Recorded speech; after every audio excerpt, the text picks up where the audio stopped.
एक बार की बात है, किसी गांव में नीलम नाम की एक लड़की रहा करती थी।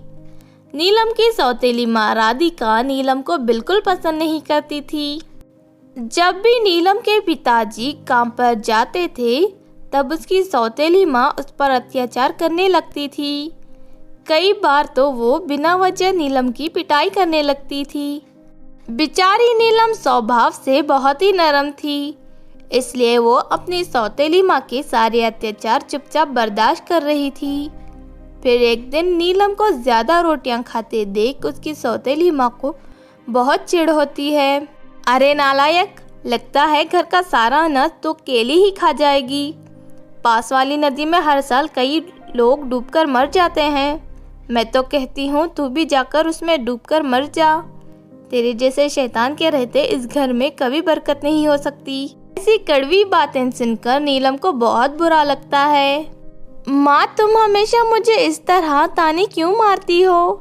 मैं तो तुम्हारी हर बात सुनती हूँ। तभी वहाँ नीलम के पिताजी आ जाते हैं।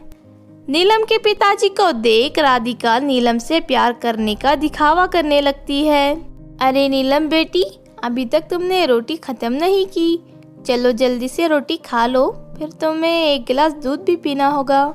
अगर तुम ठीक से खाओगी नहीं तो तुम्हारी सेहत खराब हो जाएगी। ये सब देख राधिका के पिताजी बहुत खुश होते हैं। वाह, तुम तो नीलम का बहुत अच्छी तरह ध्यान रखती हो।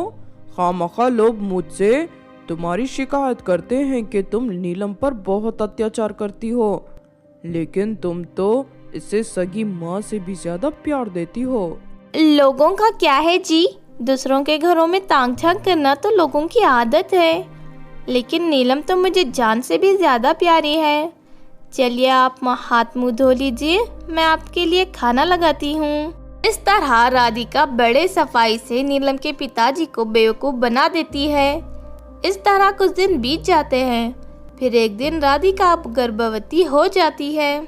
सुनो राधिका, अब हमारे घर का खर्च बढ़ने वाला है, इसीलिए मैं सोच रहा था कि शहर जाकर पैसे कमाऊं। मैं कल ही शहर के लिए निकल जाऊंगा।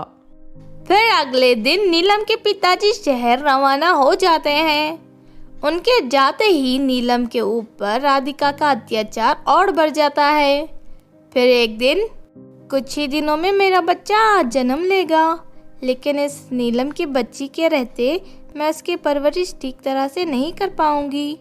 मैं इसे घर से बाहर निकाल देती हूँ, तभी इस घर में मैं और मेरा बच्चा सुकून से रहेंगे। फिर अगले दिन राधिका नीलम की खूब पिटाई करती है और उसे घर से निकल जाने के लिए कहने लगती है।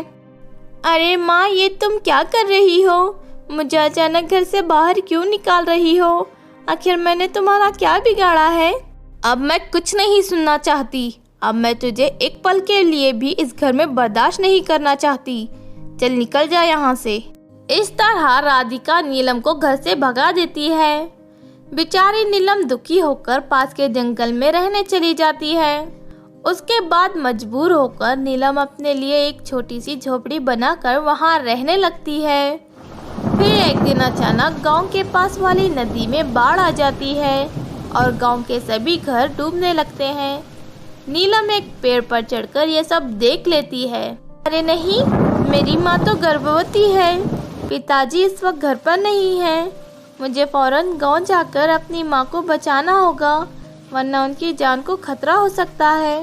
उसके बाद नीलम जंगल के बहुत सारी लकड़ियाँ से एक बहुत ही बड़ी टोकरी तैयार करती है और उस टोकरी को पानी में डालकर तैरते हुए अपने घर पहुँच जाती है। तभी वो देखती है कि पूरे घर पानी में डूब चुके हैं और राधिका अपनी जान बचाने के लिए छटपटा रही है। कोई मेरी मदद करो, मुझे तैरना नहीं आता। ये देख नीलम फौरन उस टोकरी को लेकर राधिका के पास पहुंच जाती है। चलो माँ, जल्दी से टोकरी पर बैठ जाओ। राधिका तुरंत टोकरी पर सवार हो जाती है। उसके बाद नीलम उस टोकरी की मदद से पानी में तैरते हुए जंगल की ओर निकल पड़ती है। थोड़ी ही देर में जाने के बाद वो जंगल में पहुंच जाती है। बाढ़ का पानी इस जंगल में कभी नहीं आ सकता। हम दोनों यहाँ पूरी तरह सुरक्षित हैं। सच में नीलम, तेरा दिल बहुत बड़ा है। आज वक्त पर आकर तूने मेरी और मेरे बच्चे की जान बचा ली, वरना हम दोनों डूबकर मर ही जाते। मैंने आज तक तेरे ऊपर जो भी अत्याचार किया है उसके लिए मुझे माफ़ कर दे। कोई बात नहीं माँ, सारे गिले शिकवे अपने दिल से निकाल दो। मुझे तुमसे कोई शिकायत नहीं है। इस तरह सब कुछ ठीक हो जाता है। फिर कुछ ही दिनों में बाढ़ का पानी समाप्त होते ही दोनों माँ बेटी अपने घर जाकर वहाँ हंसी खुशी रहने लगते हैं।